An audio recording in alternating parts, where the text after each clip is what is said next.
Hello दोस्तों, नमस्कार। स्वागत है आपका हमारे YouTube चैनल दी अंकित राठी में। फ्रेंड्स, जैसा कि आपको पता ही है कि 7 जुलाई 2024 में आपका सीटेट का एग्ज़ाम होने जा रहा है। तो आपके सीटेट के एग्ज़ाम को नज़र में रखते हुए हमने आपके लिए YouTube पर फ्री क्लासेस चलाई हुई हैं, जिनमें अभी हमने पहले CDP यानी कि चाइल्ड डेवलपमेंट और पेडागोजी स्टार्ट की है। और ये चाइल्ड डेवलपमेंट एंड पेडागोजी आपके दोनों ही पेपर के लिए, पेपर 1 और पेपर 2 के लिए रहेगी, जिसकी ऑलरेडी हम दो क्लास यूट्यूब पर पोस्ट कर चुके हैं। कल के लिए आपकी क्लास, यस्टरडे में आपकी क्लास नहीं हुई थी, तो इसलिए कल वाली क्लास आपकी आज ही होगी। ठीक है, तो हम एक बार डिस्कस कर लेते हैं कि कल की क्लास में हमने क्या पढ़ा था। कल की क्लास में हमने गेस्टोल्टवादी के बारे में, ठीक है, यानी कि कल से पहले वाले दिन, यानी कि लास्ट क्लास में हमने गेस्टोल्टवादी के बारे में पढ़ा था। ठीक है, कोहलर का योगदान, गेस्टोल्टवादियों के लिए कोहलर का क्या योगदान था उसके बारे में पढ़ा था हमने। और कुछ फेमस बुक्स के बारे में पढ़ा था, जिनमें अब्राहम मैस्लो की भी बुक के बारे में हमने पढ़ा था कल। ठीक है, उसके बाद हमने मनोविज्ञान के संप्रदाय हमने फर्स्ट क्लास में पढ़े थे, लेकिन सेकंड क्लास में यानी कि सबसे लास्ट वाली क्लास में हमने क्या पढ़ा था, मनोविज्ञान के संप्रदाय में अलग अलग संप्रदाय के साथ कौन कौन मनोवैज्ञानिक जुड़े हुए हैं। ठीक है, उनके नाम हमने पढ़े थे। और आज आपकी होने जा रही है क्लास नंबर 3, और आपका टॉपिक रहने वाला है, थोड़ा सा बड़ा कर लेते हैं, वृद्धि और विकास। ठीक है फ्रेंड्स, आज का आपका टॉपिक रहेगा वृद्धि और विकास, यानी कि ग्रोथ एंड डेवलपमेंट। और ये आपका बहुत ही इम्पोर्टेंट टॉपिक होने वाला है। वृद्धि और विकास से आपका 1-2 क्वेश्चन ज़रूर पेपर में देखने के लिए, दोनों ही पेपर में मिलता है। तो चलिए बिना देरी किए शुरू करते हैं आज की क्लास। और आज की क्लास को शुरू करने से पहले आप सभी से एक रिक्वेस्ट है फ्रेंड्स, जो लोग चैनल पर नए हैं या फिर जिन्होंने अभी तक चैनल को सब्सक्राइब नहीं किया है, वो प्लीज़ चैनल को सब्सक्राइब कर लें, ताकि आगे आने वाली हमारी सभी इन्फॉर्मेटिव वीडियोस की नोटिफिकेशन टाइम टू टाइम आपको मिलते रहें। ठीक है, तो चलिए शुरू करते हैं। हमारा टॉपिक है वृद्धि और विकास, यानी कि ग्रोथ एंड डेवलपमेंट। ठीक है, हम एक एक करके दोनों को पढ़ेंगे। वृद्धि क्या होती है और विकास क्या होता है। थोड़ा सा स्क्रीन को ऊपर की ओर स्क्रॉल करेंगे। ठीक है, वृद्धि और विकास दोनों ही शब्द पूर्व स्थिति में वर्तमान स्थिति की तुलना के रूप में किए जाते हैं। वृद्धि और विकास दोनों ही सकारात्मक और नकारात्मक हो सकते हैं। ठीक है,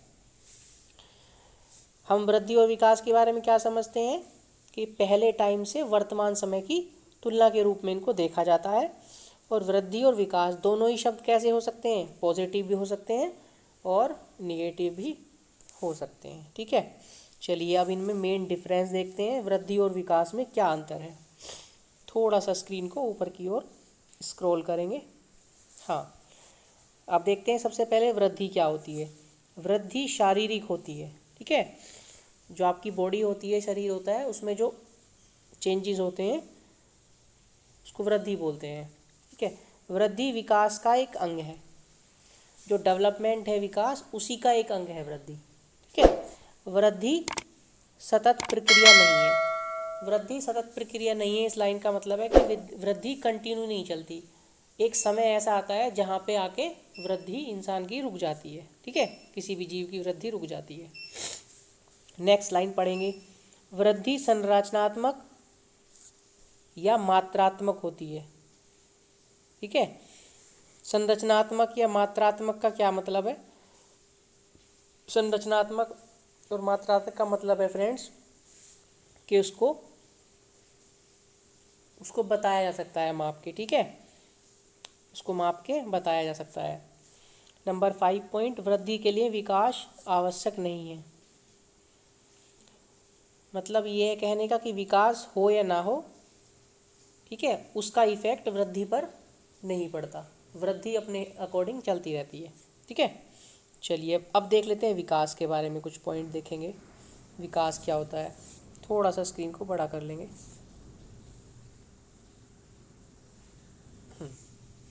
विकास के बारे में देखेंगे। विकास शारीरिक के साथ साथ सामाजिक, मानसिक व नैतिक भी होता है। मतलब विकास जो होता है, विकास के अंदर ही वृद्धि आ जाती है। शारीरिक डेवलपमेंट तो, ग्रोथ तो होगी, साथ में साथ साथ क्या होगा, सामाजिक विकास भी होगा, मानसिक भी होगा और नैतिक भी होगा। ठीक है, समाज से रिलेटेड और आपके नैतिक मूल्यों से रिलेटेड और आपके माइंड से, मन से रिलेटेड, दिमाग से रिलेटेड।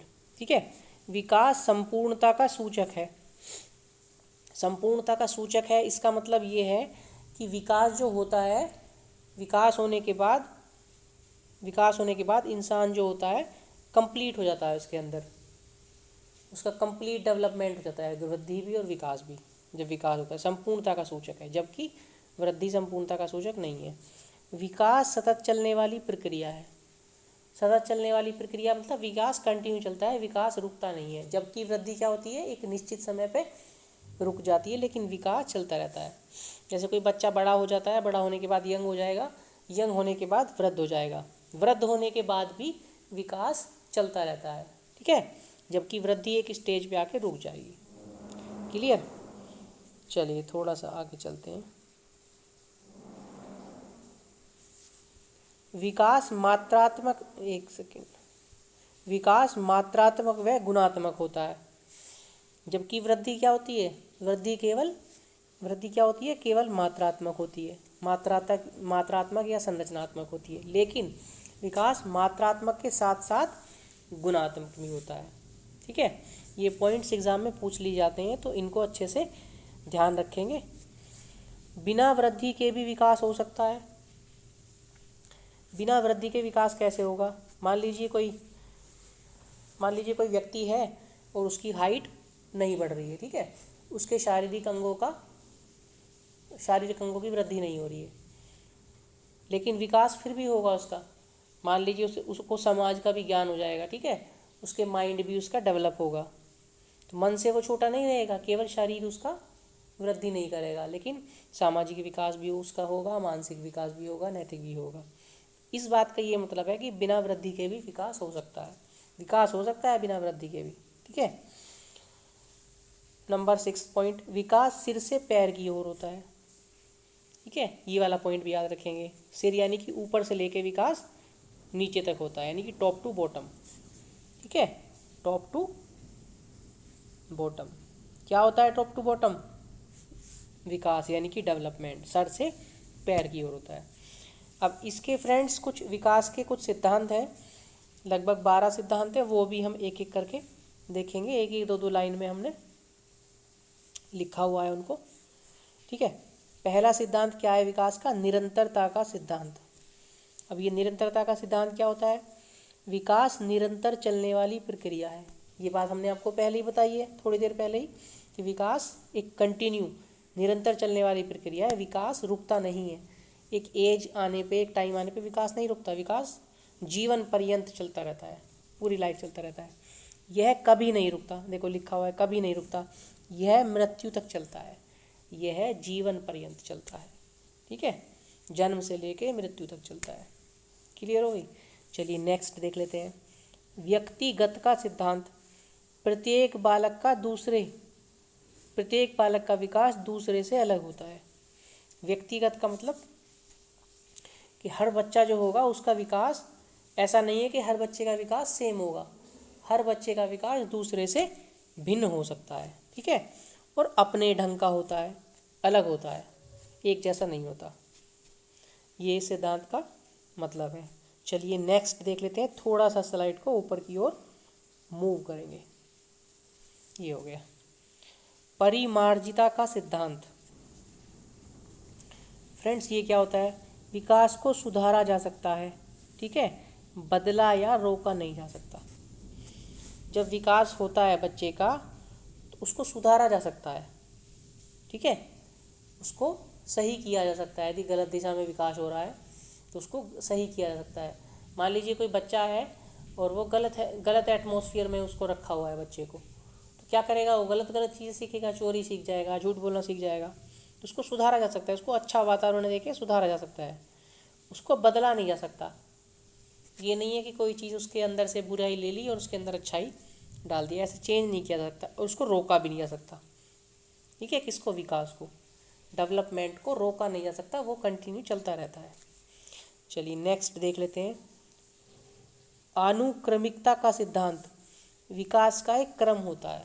ठीक है, आपने जब देखा होगा, जब कोई बच्चा बड़ा होता है तो छोटा रहता है पहले, फिर थोड़ा सा बड़ा होता है, छोटे छोटे दांत निकलते हैं, फिर ठीक है दूध वाले दांत निकलेंगे, फिर बाद में दूसरे दांत निकलेंगे। तो मतलब ऐसा नहीं है कि किसी भी तरह से विकास हो जाएगा उल्टा सीधा, नहीं। विकास का एक प्रॉपर क्रम होता है, उस क्रम के अकॉर्डिंग, ठीक है, उस सीक्वेंस के अंदर ही विकास होता है। ठीक है, नेक्स्ट देख लेंगे समान प्रतिरूप का सिद्धांत। स्लाइड को थोड़ा सा मूव करेंगे फ्रेंड्स ऊपर की ओर। हाँ, समान प्रतिरूप का सिद्धांत, इसका क्या मतलब है? बच्चों का विकास मानव की तरह ही होगा, चाहे वह किसी भी देश, जाति, धर्म से हो। मतलब आपने ऐसा देखा है, कोई बच्चा है पैदा होने के बाद में जब वो बड़ा होता है तो बच्चे की जगह जानवर बन जाए कोई, ठीक है, भालू, हाथी, या बकरी बन जाए, बकरा बन जाए, ऐसा होता है? नहीं होता। तो बच्चा किसी भी देश का हो, चाहे बच्चा इंडिया में हो, चाहे अफ्रीका में हो, चाहे यूएसए में हो, ठीक है, कहीं भी हो, किसी भी जाति का हो, किसी भी धर्म या किसी भी रंग का हो, बच्चे का विकास एक तरह ही होगा। ठीक है, मानव की तरह ही होगा। मानव है तो मानव की तरह ही होगा, जानवर है तो जानवर की तरह ही होगा। इसे बोलते हैं समान प्रतिरूप का सिद्धांत। क्लियर है? नेक्स्ट देख लेते हैं। नेक्स्ट आपका लिखा है फ्रेंड्स, सामान्य से विशिष्ट का सिद्धांत। विकास सामान्य से विशिष्ट की ओर होता है। इसका क्या मतलब है फ्रेंड्स, सामान्य से विशिष्ट की ओर? मान लीजिए छोटा बच्चा है, तो छोटे बच्चे को पहले हम क्या बताएंगे? पहले हम लाइन ड्रॉ करना बताएंगे कि ऐसे लाइन ड्रॉ करते हैं, ठीक है, ऐसे लाइन ड्रॉ करते हैं, ऐसे लाइन ड्रॉ करते हैं, ऐसे लाइन ड्रॉ करते हैं। ठीक है, मतलब पहले जो सामान्य चीज़ होगी उसको बताएंगे, उसके बाद हम उसे विशिष्ट चीज़ के बारे में बताएंगे, फिर बताएंगे लाइन से मिला के हम ए बना सकते हैं। ठीक है, लाइन से मिला के हम कुछ भी बना सकते हैं। तो पहले सामान्य चीज़ें, बिल्कुल जो सिंपल चीज़ें हैं, कॉमन चीज़ें, वो बताएंगे, फिर विशिष्ट चीज़ उसके बारे में अंदर डीपली कुछ बताएंगे। ठीक है, तो पहले सामान्य फिर विशिष्ट। और सिंपल सी बात है, जब विकास होता है, डेवलपमेंट होता है, एकदम से थोड़ी ना इंसान कुछ बिल्कुल परफेक्ट हो जाता है किसी चीज़ में। तो परफेक्ट होना विशिष्ट हो जाता है। ठीक है, पहले सामान्य चीज़ें सीखेगा, बाद में विशिष्ट चीज़ें सीखता है। चलिए नेक्स्ट आ जाता है आपका, थोड़ा सा स्लाइड को ऊपर की ओर मूव करेंगे फ्रेंड्स। आज मैं बहुत धीरे धीरे बोल रहा हूँ और आज हम बहुत धीरे धीरे ही क्लास करेंगे। क्लास ज़्यादा बड़ी नहीं होने वाली, वही आपकी एज़ यूजुअल 40 मिनट के आसपास की क्लास होगी। ठीक है फ्रेंड्स, एक रिक्वेस्ट है, यदि सेशन आपको पसंद आ रहा है तो प्लीज़ सेशन को लाइक कर दीजिए, क्योंकि लाइक करने में ना ही आपके पैसे लगने वाले हैं, ना ही आपका ज़्यादा टाइम, ज़्यादा से ज़्यादा 10 सेकंड के अंदर आप लाइक भी कर सकते हैं। और वीडियो अच्छी लगती है, क्लास अच्छी लगती है, तो क्लास के लास्ट में कमेंट सेक्शन में कमेंट ज़रूर करें। आपका लाइक और कमेंट हमारे लिए मोटिवेशन का काम करता है। और आपको पता है कि एक क्लास बनाने में आपके लिए कम से कम 3 से 4 घंटे का टाइम लगता है। और हर क्लास की आपको इतनी अच्छी PDF दी जाती है कि आपको नोट्स भी नहीं बनाने की ज़रूरत पड़ेगी। किसी के पास टाइम नहीं है तो चाहो तो नोट्स भी ना बनाओ, ये PDF इनफ है। और किसी को बनाना है तो बना भी सकता है, तो बहुत मेहनत लगती है। तो आप इतना तो कर ही सकते हैं, क्लास को शेयर कर सकते हैं, ठीक है, लाइक कमेंट कर सकते हैं, और अपने फ्रेंड एंड फैमिली से चैनल को सब्सक्राइब कर सकते हैं। चलिए अब देख लेते हैं हम परनिर्भरता से आत्मनिर्भरता का सिद्धांत। अब ये क्या होता है? जैसा कि इसकी हेडिंग से ही पता चल रहा है आपको फ्रेंड्स, यानी कि दूसरे के ऊपर निर्भरता से खुद के ऊपर निर्भर होना, आत्मनिर्भर होना। अब देखिए इसमें क्या लिखा हुआ है, प्रारंभ में बालक दूसरों पर निर्भर होता है, धीरे धीरे वह आत्मनिर्भर हो जाता है। फ्रेंड्स आपने देखा होगा, छोटा बच्चा होता है, जब उसको भूख लगती है तो रोने लगता है, या प्यास लगती है तो रोने लगता है वो, तो उसको माँ या बाप क्या करते हैं? खाना खिलाते हैं, पानी पिलाते हैं, दूध पिलाते हैं, जो भी है। लेकिन जैसे जैसे बच्चा बड़ा होता जाता है तो कुछ कुछ काम वो खुद करने लग जाता है। पानी खुद से ले लेगा, ठीक है, खाना खुद से ले लेगा वो, ठीक है, टॉयलेट वगैरह उसे जाना होगा तो खुद से वो चला जाएगा। और थोड़ा बड़ा हो जाएगा तो फिर और भी ज़्यादा काम खुद से करने लगेगा। तो इसे बोलते हैं परनिर्भरता। स्टार्टिंग में बच्चा माता पिता के ऊपर डिपेंड होता है कंप्लीटली, वो कुछ भी नहीं कर सकता, खाना पीना वॉशरूम कुछ नहीं, ठीक है, सब कुछ माता पिता। लेकिन बाद में धीरे धीरे क्या होता है, मैच्योर होता चला जाता है, बड़ा होता चला जाता है और आत्मनिर्भर बनता चला जाता है। तो इसे बोलते हैं परनिर्भरता से आत्मनिर्भरता का सिद्धांत। आई होप कि जो मैं आपको बता रहा हूँ अच्छे से समझ आ रहा होगा, ठीक है। ऐसे नोट्स हैं फ्रेंड्स ही 120 से लेके 130 तक मार्क्स आपके आराम से आएंगे। अच्छे से कंटेंट को आप पढ़ लेंगे, रिवाइज कर लेंगे और प्रैक्टिस कर लेंगे जो सीटेट के क्वेश्चंस पूछे गए हैं प्रीवियस ईयर में। जैसे ही आपका ये ख़त्म हो जाएगा सीडीपी, आपके लिए 2-4 क्लास में प्रीवियस ईयर के जो भी क्वेश्चंस हैं, 2024 जनवरी के भी क्वेश्चन लेटेस्ट और उससे पहले जितने भी सीटेट हुए हैं पूरे के पूरे आपके लिए 10-12 प्रैक्टिस सेट में खुद ही बना दूंगा। उनसे आप प्रैक्टिस करेंगे तो आपका अच्छा स्कोर होगा इस बार। चलिए नेक्स्ट देख लेते हैं, अहम केंद्रिता से पर केंद्रिता का सिद्धांत। प्रारंभ में बच्चे अपने तक सीमित रहते हैं, लेकिन दिन प्रतिदिन वे दूसरों की भावनाओं को भी एक सेकंड थोड़ा सा छोटा कर लेते हैं स्क्रीन को, थोड़ा सा और, हाँ, दिन प्रतिदिन वे दूसरे की भावनाओं को भी समझने लगता है। फ्रेंड्स आपने नोटिस किया होगा, जब छोटा बच्चा होता है, कई बार छोटे बच्चे के पास कोई चीज़ होती है, तो खिलौना होगा या फिर खाने के लिए कोई चीज़ है, ठीक है, और आप बच्चे से कोई चीज़ मांगते हैं तो बच्चा आपको नहीं देगा, ठीक है, बच्चा आपको नहीं देगा, खुद ही उस खिलौने से खेलता रहेगा या खुद ही उस चीज़ को, खाने की कोई चीज़ है तो खाता रहेगा, लेकिन आपको नहीं देगा। और जब आप बच्चे से लेने की कोशिश करेंगे, ले लेंगे, छीन लेंगे, तो बच्चा क्या करेगा, रोने लग जाएगा, ठीक है, क्योंकि बच्चा अहम केंद्रित होता है, छोटा बच्चा, ठीक है। और जैसे ही जैसे बच्चा बड़ा होता है, जैसे जैसे बच्चे के अंदर सामाजिक विकास होता है, नैतिक मूल्यों का विकास होने लगता है, तो बच्चे से कोई चीज़ आप मांगते हैं तो बच्चा आपको दे देता है। तो इसे बोलते हैं अहम केंद्रिता से पर केंद्रिता का सिद्धांत। छोटा बच्चा अहम केंद्रित होता है, खुद को ही मानता है बस सब कुछ, वो खुद अच्छा होता है, बाकी सब गलत होते हैं, ठीक है। तो ये है अहम केंद्रिता से पर केंद्रिता का सिद्धांत। चलिए नेक्स्ट देख लेते हैं, चक्रीय प्रकृति होगा फ्रेंड्स, इसको प्रकृति कर लेंगे, चक्रीय प्रकृति का सिद्धांत यानी कि स्पाइरल। जो इसमें क्या होता है, विकास कभी मंद गति से कभी तेज गति से होता है, अर्थात विकास चक्रीय रूप से होता है, सरल रेखीय नहीं। यहाँ चाहेंगे तो आप यहीं पे एक ग्राफ बना लेंगे इस तरह से, विकास कैसे होता है, ऐसे होता है, ठीक है। ऐसा नहीं है कि विकास बिल्कुल एक सरल रेखा में ऐसे हो रहा है कंटिन्यू, ये विकास ऐसे हो रहा है। विकास कैसे होता है, चक्रीय प्रकृति में, ठीक है, कभी ज़्यादा कभी कम, कभी ज़्यादा कभी कम, तो इसे बोलते हैं चक्रीय प्रकृति का सिद्धांत। विकास कभी मंद गति से होता है और कभी विकास तेज गति से होता है, सरल रेखीय विकास नहीं होता, ठीक। ये वाला ग्राफ आप बना लेंगे, मैं बना नहीं पाया यहाँ पे, आप ऐड कर लेंगे। चलिए अगला देख लेते हैं, संचयी एवं पुनरावृत्ति का सिद्धांत। इसमें विकास जुड़ता रहता है, गुण और अवगुण यदि हमारे अंदर हैं तो वह खत्म नहीं होते, उनकी पुनरावृत्ति होती है, ठीक है। किसी के अंदर गुण और अवगुण होते हैं तो वो खत्म नहीं होते, बल्कि उनका रिपीटेशन, पुनरावृत्ति उनकी होती है। यह है संचयी एवं पुनरावृत्ति का सिद्धांत, ठीक है फ्रेंड्स। चलिए स्लाइड को थोड़ा सा आगे लेंगे, नेक्स्ट पेज अभी आ जाएगा। स्वयं से प्रेम करने की प्रवृत्ति। फ्रेंड्स जो बच्चा होता है छोटा, वो खुद से प्रेम करता है, यानी कि शैशवावस्था में, देखो मैंने राइट लगा के रखा है, शैशवावस्था में खुद से प्रेम करता है, बाल्यावस्था में नहीं करता, और किस में करता है, और किशोर अवस्था में करता है, ठीक है। स्वयं से जो प्रेम करने की प्रवृत्ति होती है, कौन कौन सी अवस्था में होती है, शैशवावस्था में जब शिशु होता है, और किशोर अवस्था में, ठीक है।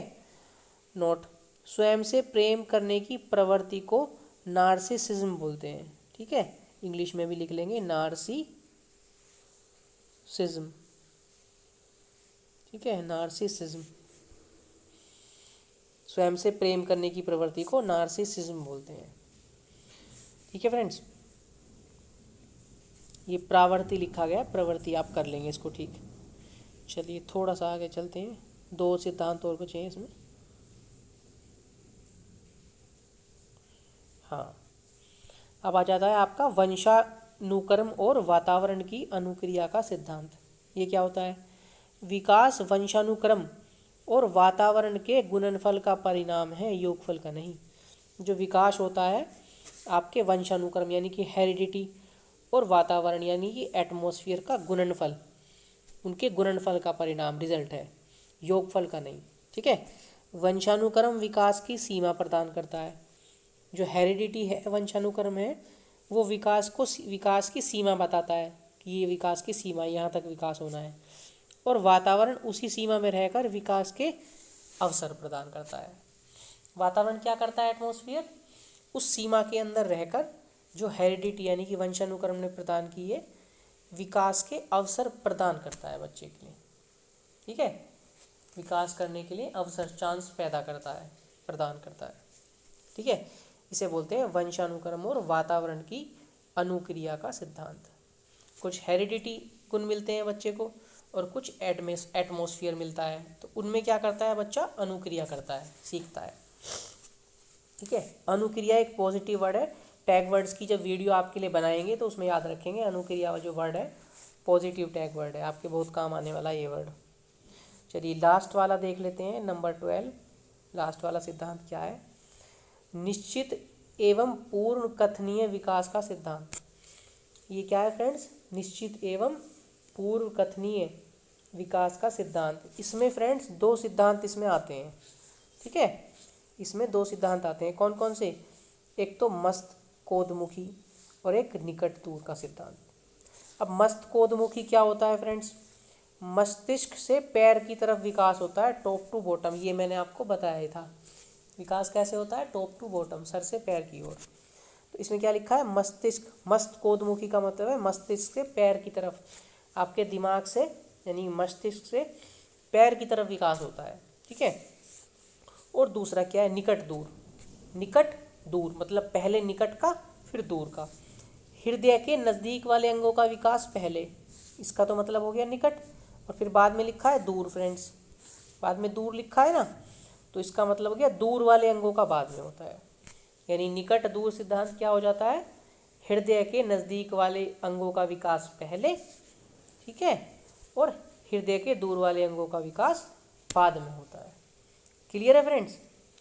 चलिए अब थोड़ा आगे चलते हैं। विकास की कुछ अवस्थाएं हैं, विकास की अवस्थाओं को एक एक करके हम देखेंगे। ये बहुत इंपॉर्टेंट है फ्रेंड्स, और आप इसको ध्यान रखेंगे। थोड़ा सा मैं एक बार स्क्रीन को बड़ा कर लेता हूँ, थोड़ा सा बस।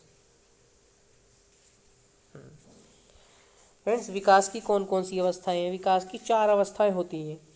पहली होती है आपकी जन्म पूर्व अवस्था, ठीक है, जन्म से पहले। दूसरी होती है आपकी शैशवावस्था, जब आप पैदा हो जाते हैं, बच्चा होता है, छोटा बच्चा बिल्कुल। तीसरी होती है आपकी बाल्यावस्था, और चौथी होती है आपकी किशोर अवस्था।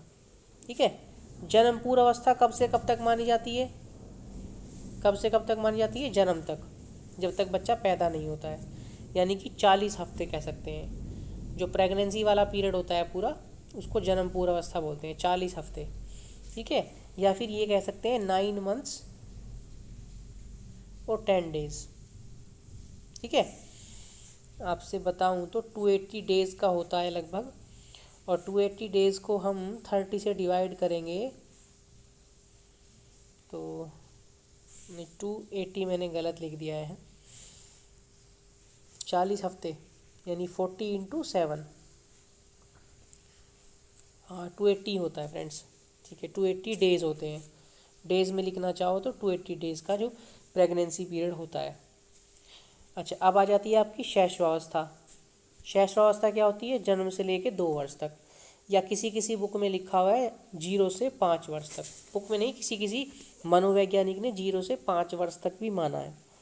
ठीक है, किसने माना है वो आप आगे पढ़ेंगे पूरा, किसने 5 वर्ष तक माना है, किसने 2 वर्ष तक माना है। लेकिन शैशवावस्था जो होती है 0 से लेके 2 वर्ष तक, और जन्म पूर्व अवस्था जन्म तक होती है।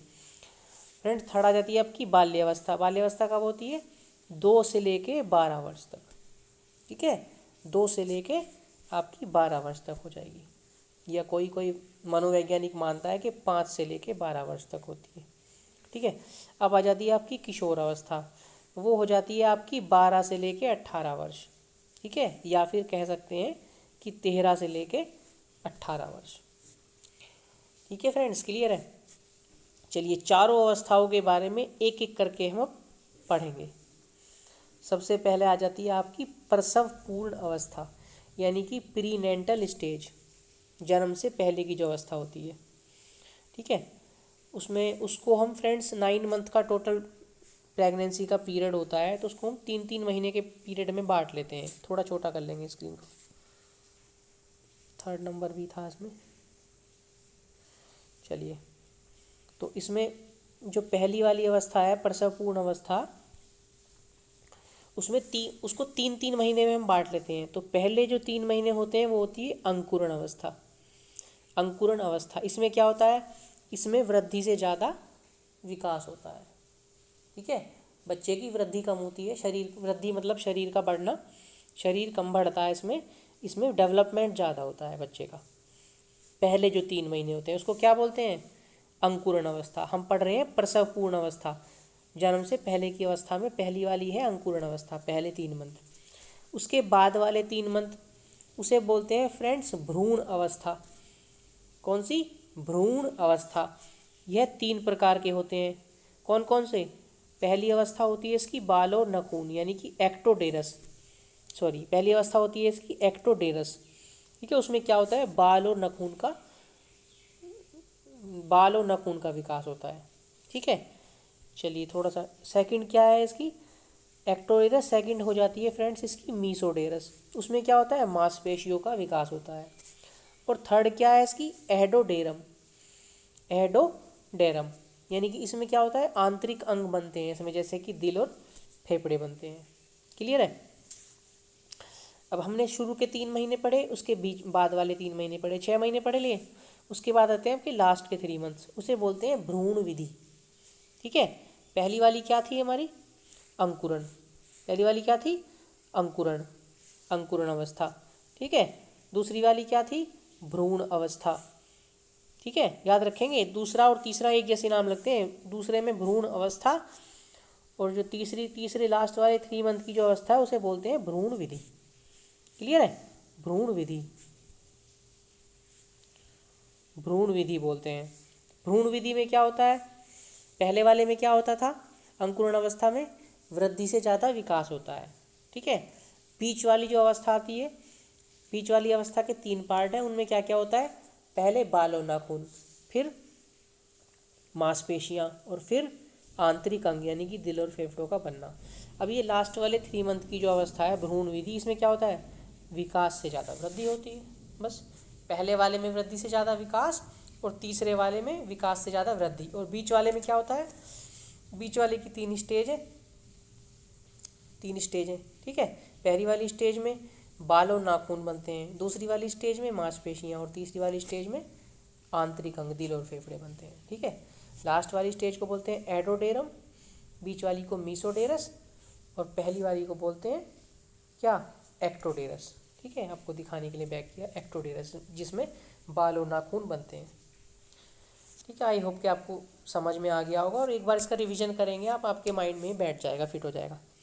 फ्रेंड्स, ये हमारी चल रही थी अब तक पहली अवस्था। पहली अवस्था कौन सी? बाल विकास की पहली कौन सी अवस्था है? जन्म पूर्व, प्रसव पूर्ण अवस्था। ठीक है, अब आ जाती है हमारी शैशवावस्था, यानी कि 0 से 2 वर्ष तक। थोड़ा बड़ा कर लें, थोड़ा सा बड़ा कर लेते हैं। हाँ, अब आ जाती है हमारी शैशवावस्था, यानी कि 0 से लेके 2 वर्ष, और किसी किसी ने 0 से लेके 5 वर्ष तक मानी हुई है। चलिए, सबसे पहले हम देखेंगे फ्रेंड्स कि जो शैशवावस्था होती है अलग अलग मनोवैज्ञानिक ने अलग अलग नाम दिए हुए हैं। खतरनाक उम्र भी बोलते हैं इसको। शैशवावस्था को खतरनाक उम्र भी कहा गया है। शैशवावस्था को पूर्वशाला उम्र भी कहा गया है, पूर्वशाला, ठीक है। और शैशवावस्था को ही बक्की उम्र, बक्की उम्र ध्यान रखेंगे, कई बार पूछ लिया जाता है बक्की उम्र कौन से वर्ष तक, कब से कब तक होती है, ठीक है। इंग्लिश में इन्फेंसी स्टेज। तो इसके बारे में हम पूरा पढ़ेंगे। इस अवस्था में बच्चे का शारीरिक और मानसिक विकास सबसे तेज गति से होता है। याद रखेंगे फ्रेंड्स, डायरेक्ट एग्जाम में पूछ लिया जाएगा। कौन सी अवस्था में बच्चे का शारीरिक और मानसिक विकास सबसे तेज गति से होता है? शैशवावस्था में, ठीक है। बच्चा अकेला खेलना पसंद करता है। शैशवावस्था में बच्चा अकेला खेलना पसंद करता है। बच्चा सबसे ज़्यादा कल्पनाशील होता है, कल्पना बहुत करता है बच्चा, ठीक है, कुछ भी चीज़ इमेजिन कर लेगा। सजीवता अहम केंद्रित होता है।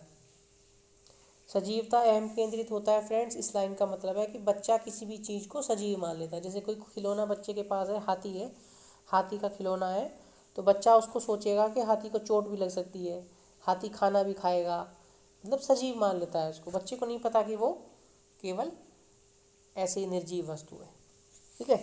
सामाजिक और नैतिक मूल्यों में कमी होती है। ये वाली लाइन के बारे में पहले ही मैं आपको बता चुका हूँ, एक बार फिर से रिपीट कर देता हूँ। बच्चे में सामाजिक और नैतिक मूल्य नहीं होते। मान लीजिए बच्चा आइसक्रीम खा रहा है, या बच्चा कोई टॉफ़ी खा रहा है, या बच्चा कोई बिस्किट खा रहा है, या कोई भी चीज़ बच्चा हाथ में लिए हुए है, खा नहीं रहा है, और आप उससे मांगते हैं तो आपको वो नहीं देगा। क्यों? क्योंकि उसके अंदर नैतिक मूल्यों की और सामाजिक मूल्यों की कमी है, ठीक है। तो सामाजिक और नैतिक मूल्यों की कमी होती है बच्चे में शैशवावस्था में। शब्द अनुकरण की प्रवृत्ति होती है, किसी शब्द को बार बार दोहराएगा, ठीक है। इस तरह से ये कोई भी चीज़ है, एक बार कंटिन्यू उसको बोलता जाएगा, तो अनुकरण की प्रवृत्ति होती है, शब्द अनुकरण की। अतार्किक चिंतन की अवस्था कहा जाता है। कुछ भी सोचेगा तो उसकी बात में कोई तर्क नहीं होगा, कि लॉजिकली कोई चीज़ सोचता है बच्चा, बच्चे को पता ही नहीं है, ठीक है। तो ये कुछ पॉइंट्स हैं जो शैशवावस्था के बारे में आप लोग ध्यान रखेंगे। चलिए अब आगे चलते हैं। अब आ जाती है आपकी नंबर 3, यानी कि बाल्यावस्था। सबसे पहले ध्यान रखेंगे, बाल्यावस्था को बोलते हैं खेलों की उम्र, ठीक है। दूसरा क्या नाम है इसका? टोली की उम्र। टोली बनाता है बच्चों के साथ, 4-5 बच्चों के साथ टोली बनाता है ना। और इसकी एज क्या होती है? बाल्यावस्था की क्या एज होती है? 2 से लेके 12 वर्ष, ठीक है। और किसी किसी मनोवैज्ञानिक ने बताया है 5 से लेके 12 वर्ष तक। ये एज भी आप ध्यान रखेंगे। एज का क्वेश्चन भी, एज के अकॉर्डिंग भी क्वेश्चन आपको पूछा जाता है कि बताइए बाल्यावस्था की उम्र क्या होती है,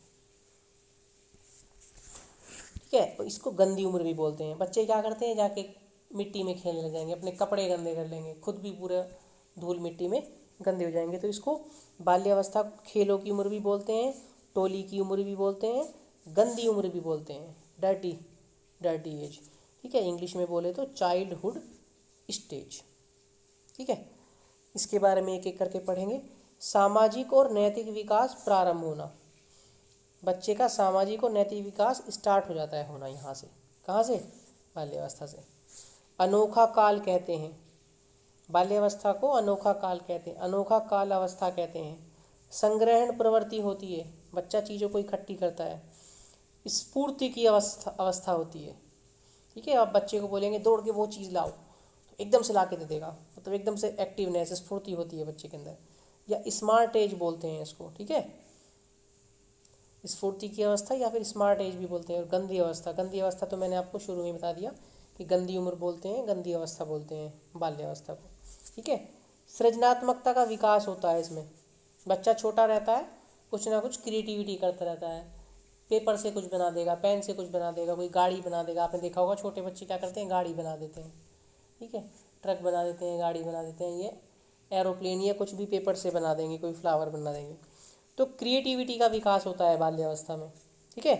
समूह में रहने की अवस्था, समूह में रहने की अवस्था, टोली की अवस्था बताया ना मैंने, तो बच्चा समूह में रहने लगता है, ठीक है। तार्किक चिंतन की अवस्था, अब बच्चा जो कुछ सोचता है उसके पीछे कुछ ना कुछ लॉजिक लगाने लगता है।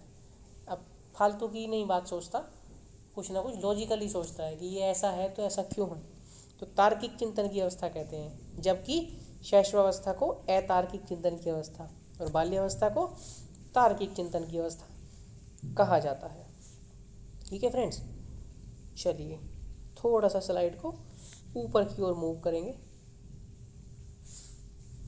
शारीरिक विकास यानी कि फिजिकल डेवलपमेंट। फ्रेंड्स ध्यान रखेंगे, जो फिजिकल डेवलपमेंट होता है, शारीरिक विकास होता है 3 से 6 वर्ष। ठीक है, बाल्यावस्था में शुरू के 3 से 6 वर्ष तक तो स्लो होगा, स्लो डेवलपमेंट होगा इसका शरीर का। और 7 से 12, 2 से 12 वर्ष होती है ना, 2 से 12 वर्ष एज होती है बाल्यावस्था। तो शुरू के 3 से लेके 6 वर्ष तक तो स्लो बाल्यावस्था होती है, स्लो होता है फिजिकल डेवलपमेंट, शारीरिक विकास। और जो बाद के 7 से 12 वर्ष तक हैं, यानी कि बाद के जो 5 वर्ष हैं, रैपिड उत्तर बाल्यावस्था, इसको उत्तर बाल्यावस्था बोलते हैं। रैपिड होता है, रैपिड का मतलब तेज, लिख देते हैं तेज। बच्चे का तेज विकास होता है शारीरिक, रैपिडली एकदम से, ठीक है ना, रैपिड ट्रेन चली है, तेज।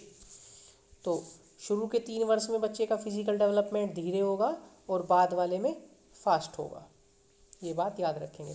शुरू के 3 वर्ष को बोलते हैं, 3 से 6 को पूर्व बाल्यावस्था, और बाद में 7 से 12 को बोलते हैं उत्तर बाल्यावस्था। ठीक है, चलिए नेक्स्ट देखते हैं, रोज साइकोलॉजिस्ट। फ्रेंड्स एक साइकोलॉजिस्ट थे जिनका नाम था रोज। ठीक है, उन्होंने एक वर्ड दिया था स्यूडो मैच्योरिटी, इसको पढ़ेंगे स्यूडो मैच्योरिटी। ठीक है, इसमें क्या होता है, बच्चे कभी कभी नहीं समझ पाते कि वे बड़े हो रहे हैं या नहीं, परिपक्वता मिथ्या होती है। ठीक है, बाल्यावस्था में ऐसा होता है। ठीक है, इसका उदाहरण मैं आपको बता देता हूँ। देखिए एक बच्चा है छोटा, तो अब बच्चे से आपने कोई चीज़ मंगानी है किसी दुकान से, बच्चे को आपने पैसे दिए कि वो चीज़ आप लेके आ जाओ। ठीक है, और बच्चा उस चीज़ को आपके पास लेके भी आ जाता है। ठीक है, बच्चा आपके पास लेके आ जाएगा, लेकिन कई बार क्या होता है, बच्चे को आप कहीं दूर नहीं भेजते हैं, आप सोचते हैं कि हो सकता है कोई दिक्कत हो जाए, कोई परेशानी बच्चे के लिए हो जाए।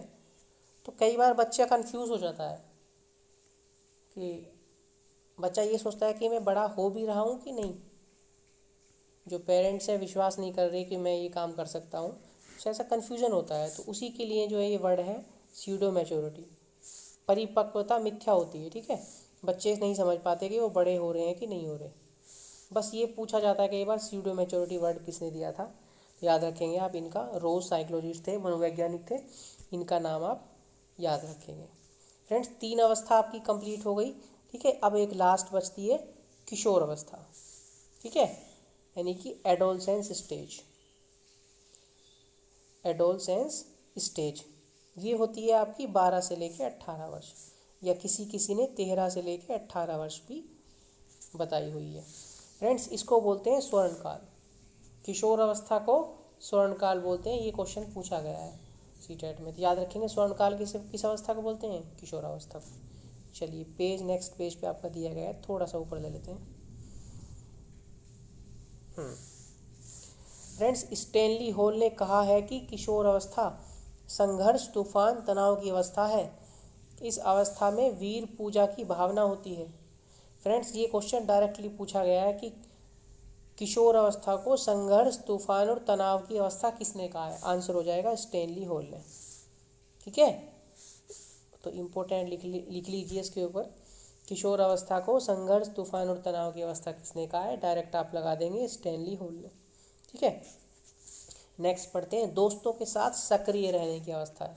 बच्चा अपने दोस्तों के साथ बिल्कुल एक्टिव रहेगा। ठीक है, जबकि समूह में रहने के लिए कौन सी अवस्था थी, बाल्यावस्था, और एक्टिव रहने की अवस्था है दोस्तों के साथ किशोर अवस्था। ठीक है, एक क्वेश्चन भी हमने आपके लिए ऐड कर दिया है, अपने साथी बालकों के साथ को पसंद करता है। इसका आंसर आप लगाएंगे पूर्व किशोर अवस्था। ठीक है, पूर्व किशोर अवस्था, इसका मतलब यही है, अपने साथी बालकों के साथ को पसंद करता है, कि दोस्तों के साथ सक्रिय रहने की अवस्था है पूर्व किशोर अवस्था। आप इसका आंसर लगा देंगे। ठीक है, अब आ जाता है फ्रेंड्स सामाजिक विकास यानी कि सोशल डेवलपमेंट। इसमें क्या है, समाज के नियम, आदर्श एवं मानक के अनुसार स्वयं को ढालना ही सामाजिक विकास कहलाता है। और यह सिद्धांत किसने दिया था? एल्बर्ट बंडूरा साहब ने। एल्बर्ट बंडूरा कहाँ से थे? कनाडा से। ठीक है, इन्होंने कौन सा सिद्धांत दिया था फ्रेंड्स? आगे कई सारे सिद्धांत आएंगे जिनके नाम मिलते जुलते होंगे, तो आप याद रखेंगे सामाजिक विकास का जो सिद्धांत है या सामाजिक अधिगम विकास का जो सिद्धांत है किसने दिया? एल्बर्ट बंडूरा ने। ठीक है, सामाजिक सांस्कृतिक सिद्धांत भी आएगा आगे लीवाई गोत्स्की के नाम से। तो आप कंफ्यूज नहीं होंगे, ध्यान रखेंगे। जब दूसरा सिद्धांत आएगा सेम नाम का तो मैं आपको वहाँ भी एक बार क्लियर कर दूंगा। अभी याद रखेंगे सामाजिक विकास का सिद्धांत एल्बर्ट बंडूरा ने दिया था। और क्या होता है इस सिद्धांत के अंदर? समाज के नियम, आदर्श एवं मानक के अनुसार स्वयं को ढालना, यही सामाजिक विकास कहलाता है। ठीक है, लर्निंग बाय ऑब्जर्वेशन यानी कि देख के सीखना, अवलोकन करके सीखना, ये किसने बताया था? एल्बर्ट बंडूरा ने।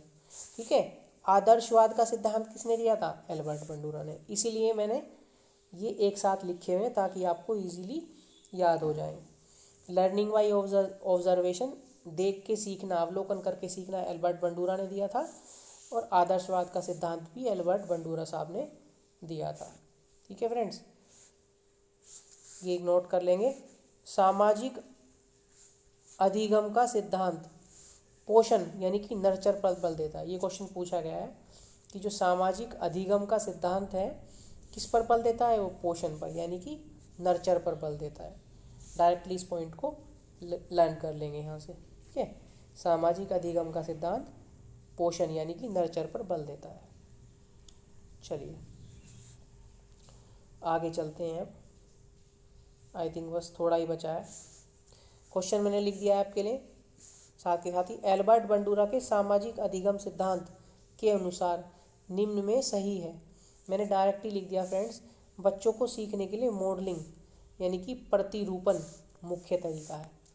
ये डायरेक्ट क्वेश्चन है, पूछा हुआ क्वेश्चन है एग्जाम में। तो याद रखेंगे कि एल्बर्ट बंडूरा का जो सामाजिक अधिगम सिद्धांत है उसके अनुसार बच्चों को सीखने के लिए क्या है जो मुख्य तरीका है? तो मुख्य तरीका है मॉडलिंग। ठीक है, मॉडलिंग, MODELING मॉडलिंग। ठीक है, हिंदी में बोलेंगे प्रतिरूपण। तो बच्चों को सीखने के लिए मॉडलिंग सबसे अच्छा मुख्य तरीका है। ठीक है, ये वर्ड याद रखेंगे, मॉडलिंग यानी कि हिंदी में प्रतिरूपण। अच्छा फ्रेंड्स, अब हमारा सामाजिक सिद्धांत के बारे में बात चल रही है। ठीक है, इसके लिए एक छोटी सी स्टोरी है, मैं आपको बता देता हूँ, आप ध्यान रखेंगे। तो इन्होंने क्या किया था, एल्बर्ट बंडूरा ने, इन्होंने 3 रूम लिए। ठीक है, 3 अलग अलग रूम, और उनका नाम रख दिया रूम ए, रूम बी और रूम सी। ठीक है, ये आपको दिख भी रहा होगा, रूम ए है, ये रूम बी है और ये रूम सी है। ठीक है, तो इनके अंदर, तीनों के रूम के अंदर एक एक जोकर को डाल दिया। ये देखो जोकर दिख रहा है आपको। तो पहले रूम के अंदर एक जोकर को डाल दिया और एक बच्चे को डाल दिया, छोटे बच्चे को। तो जोकर ने क्या किया? Joker play with toil. Joker खिलौने के साथ क्या करता है? खेलता है। एक खिलौने के साथ जोकर खेलता है। अब बच्चा क्या करता है? बच्चे ने सेम किया, यानी कि पॉजिटिव बिहेवियर। बच्चे ने जोकर को देखा कि बच्चा जो जोकर टॉय के साथ खेल रहा है, तो बच्चे के पास भी टॉय था, बच्चे को भी एक टॉय दिया गया, बच्चा भी टॉय के साथ खेलने लगा। तो इससे पता चलता है बच्चे का पॉजिटिव बिहेवियर। अब रूम बी की बारी आती है। रूम बी में जोकर क्या करता है? Beaten to toy. जो जोकर होता है खिलौने की पिटाई करता है। अब देखिए बच्चे ने क्या किया, बच्चे ने भी सेम किया, यानी कि निगेटिव बिहेवियर। उसके सामने गलत कुछ किया जोकर ने, तो बच्चे ने भी वैसा ही किया, निगेटिव बिहेवियर प्रदर्शित किया। अब रूम सी की बारी आती है। जोकर डिड नथिंग टू टॉय। जोकर ने खिलौने के साथ कुछ भी नहीं किया। ठीक है, उसको छुआ ही नहीं। तो बच्चे ने क्या किया? बच्चे ने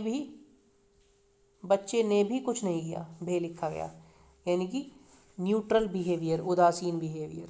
ठीक है, तो बच्चे ने भी कुछ नहीं किया। ये प्रयोग जो है अल्बर्ट बंडूरा ने बच्चे पे किए थे कि बच्चा जो कुछ देखता है वही सीखता है। इसी चीज़ को लेकर इन्होंने सिद्धांत दिया था कि अवलोकन करके सीखना। ठीक है, अभी मैंने आपको पीछे बताया ना, ये बताया हुआ यहाँ पे, ये बताया हुआ लर्निंग बाय ऑब्जर्वेशन, अवलोकन करके सीखना। तो ये किसने दिया है? अल्बर्ट बंडूरा ने।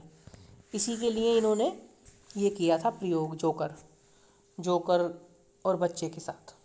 ठीक है, तो मेरे ख्याल से आपको ये क्लियर हो गया होगा। चलिए आगे चलते हैं। इस सिद्धांत की शैक्षणिक योग्यताएं, ये जो सिद्धांत था उसकी शैक्षणिक योग्यताएं क्या है, क्या शिक्षा मिलती है? अनुकरण और अवलोकन करके सीखना इस सिद्धांत पर आधारित है। आधारित लिखा गया, आप इसको करेक्ट कर लेंगे, आधारित है। ठीक है, और इस सिद्धांत से पता भी चल रहा है कि बच्चे ने जो देखा वही उसने सीखा। तो अनुकरण करना और अवलोकन करना करके सीखना इस सिद्धांत पर आधारित है। अप्रत्यक्ष पुनर्बलन। ठीक है, और अप्रत्यक्ष पुनर्बलन के बारे में हमें इससे पता चलता है। थोड़ा सा स्लाइड को ऊपर करेंगे फ्रेंड्स। अवलोकन के कौन कौन से चरण होते हैं? 4 चरण होते हैं अवलोकन के, हम इनको ध्यान रखेंगे चारों को। कौन कौन से होते हैं अवलोकन के? Step of modelling and observation. अवलोकन के 4 चरण होते हैं। कौन कौन से? पहला होता है स्मरण, यानी कि अटेंशन। दूसरा चरण होता है धारण, इनको कंटिन्यू आप याद रखेंगे, ऐसे ही पूछ लिए जाते हैं, बिल्कुल क्रम में आप ध्यान रखेंगे। सेकंड होता है धारण, यानी कि रिटेंशन। ठीक है, थर्ड होता है आपका पुनरुत्पादन, दोबारा से किसी चीज़ को बनाना, पैदा करना, रिप्रोडक्शन यानी कि। और नंबर 4 लास्ट में आता है आपका अभिप्रेरणा। ठीक है, मोटिवेशन। ये अवलोकन के 4 चरण हैं, इनके बारे में क्रम से याद रखेंगे। एक बार फिर से पढ़ेंगे मेरे साथ। स्मरण, धारण, पुनरुत्पादन और अभिप्रेरणा।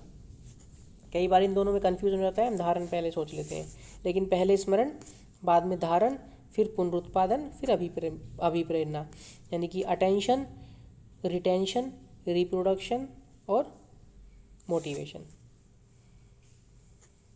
ARRM। ठीक है, चलिए फ्रेंड्स, ये आंसर ये कुछ नहीं है, गलत छप गया है। मॉडलिंग की संकल्पना दी है, क्वेश्चन ये पूछा हुआ है, आपके लिए ऐड कर दिया। मॉडलिंग की संकल्पना किसने दी है? अल्बर्ट बंडूरा ने।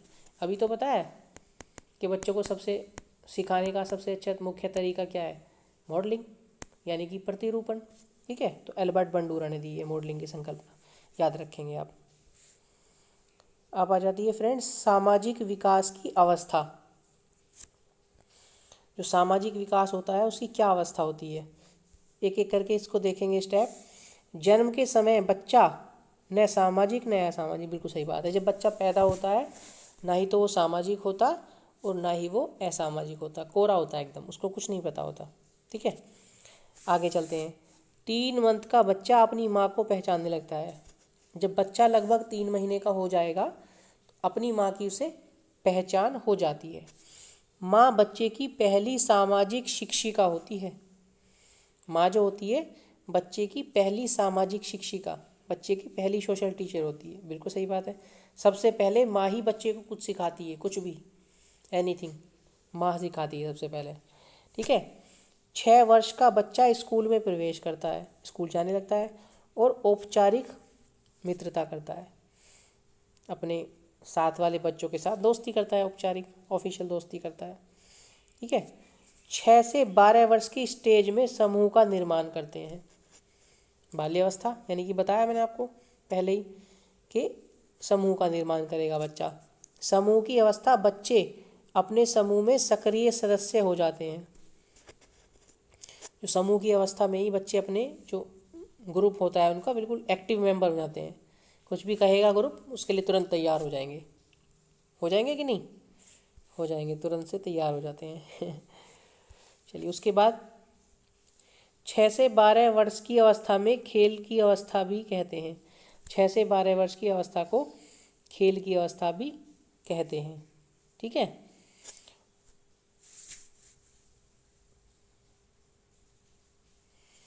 बताया था ना आपको, खेल की अवस्था कहते हैं बाल्यावस्था को, खेल की अवस्था, गंदी अवस्था।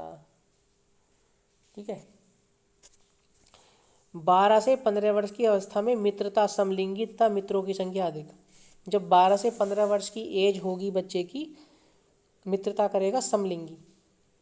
समलिंगी मतलब लड़का है तो लड़के से फ्रेंडशिप करेगा, और लड़की है तो लड़की के साथ फ्रेंडशिप करेगी, और मित्रों की संख्या बहुत अधिक होगी। ठीक है, 5, 6, 10, 20 मित्र होंगे। उसके बाद 15 से 18 वर्ष की अवस्था में मित्रता विषमलिंगी हो जाती है। लड़का लड़की के साथ मित्रता करेगा, और लड़की लड़के के साथ मित्रता करेगी। मित्रों की संख्या कम हो जाती है, 1 या 2 रह जाती है। किसी लड़के का 1 या 2 लड़कियों से मित्रता रहेगी, या लड़की की किसी की 1 या 2 लड़के से मित्रता बहुत कम हो जाती है, सीमित हो जाती है। ठीक है, विषमलिंगी, अपोजिट सेक्स के साथ उसकी फ्रेंडशिप हो जाती है। चलिए आगे देख लेते हैं। किशोर अवस्था तक आते आते, यानी कि 18 वर्ष की एज तक आते आते बच्चे का सामाजिक विकास हो जाता है। सोशल डेवलपमेंट बच्चे का हो जाता है, सामाजिक चीज़ों की बच्चे को समझ हो जाती है। ठीक है, किंतु सामाजिक सोच और सामाजिक समझ बदलती रहती है। जो सोसाइटी के प्रति सोच होती है उसकी, और समझदारी होती है, वो समय के साथ साथ चेंज होती रहती है। ठीक है फ्रेंड्स, बहुत ही इम्पोर्टेंट क्वेश्चन है। और पहले क्वेश्चन में एक बुक लिखी है, डेमोक्रेसी एंड एजुकेशन, पुस्तक, ये पे लिखा गया है, पुस्तक के लेखक हैं। ठीक है, कौन है? John dewy. याद रखेंगे, डेमोक्रेसी एंड एजुकेशन बुक के राइटर कौन है? John dewy. ठीक है, जॉन ड्यूवी का नाम तो आपने सुना ही होगा। और समलिंगी प्रेम विकसित होता है बाल्यावस्था में।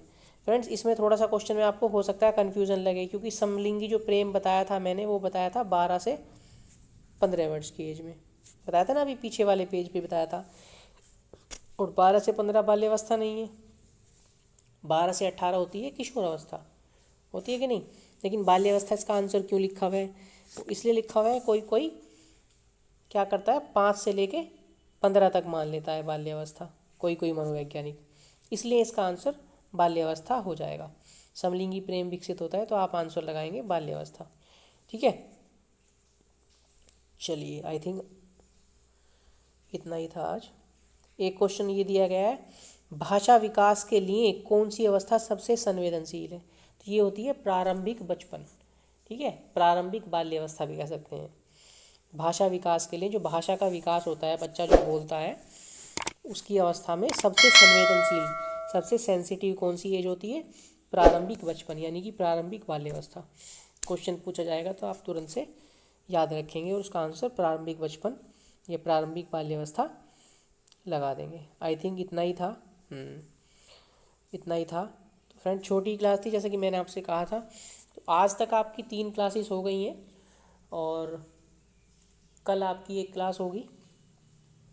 हाँ, कल भी आपकी क्लास होगी फ्रेंड्स, कल भी आपकी क्लास होगी 21 में भी। 22 को आपकी क्लास नहीं होगी। ठीक है, 22 और 23 को आपकी क्लास नहीं होगी। अब आपकी क्लास होली के बाद ही संभव है, या फिर हो सकता है कि होली से पहले आपकी एक दो क्लास हो जाए, क्योंकि होली की छुट्टी पे मैं जो घर निकलूँगा, कल नहीं, कल तो यहीं पर रहूँगा, परसों मैं निकलूँगा, तो मैं ट्रैवल करते हुए क्लास आपके लिए तैयार नहीं कर पाऊँगा। तो अब शायद आपकी कल क्लास आएगी, और कल के बाद होली से पहले 1 या 2 क्लास आ सकती है, वरना आपकी होली के बाद कंटिन्यू क्लासेस चलेंगी। पहले हम CDP कवर करेंगे, 15 क्लासेस में टोटल आपका CDP हो जाएगा। CDP के तुरंत बाद हम EVS स्टार्ट करेंगे। ठीक है, EVS, और कोशिश करेंगे कि मैथ्स भी आपका शुरू कर दें। ठीक है, तो चलिए फिर मिलते हैं कल एक नेक्स्ट क्लास में। कोई आपका सजेशन या सुझाव है तो आप हमें कमेंट कर सकते हैं। इंस्टाग्राम पे फॉलो करके हमें डायरेक्ट मैसेज भी कर सकते हैं। वीडियो के डिस्क्रिप्शन में हमने फेसबुक, इंस्टाग्राम और टेलीग्राम चैनल का लिंक दे दिया है। ठीक है, तो उनको भी आप चाहे तो ज्वाइन कर सकते हैं। आई होप कि क्लास आपको आज की पसंद आई होगी। क्लास पसंद आई है तो क्लास को लाइक कीजिएगा, शेयर कीजिएगा अपने दोस्तों के साथ, और चैनल को सब्सक्राइब ज़्यादा से ज़्यादा कीजिएगा। ठीक है, चलिए मिलते हैं फिर कल एक नई क्लास में। तब तक के लिए आप लोग अपना ध्यान रखिए, मस्त रहिए, स्वस्थ रहिए। Bye bye, take care, thank you.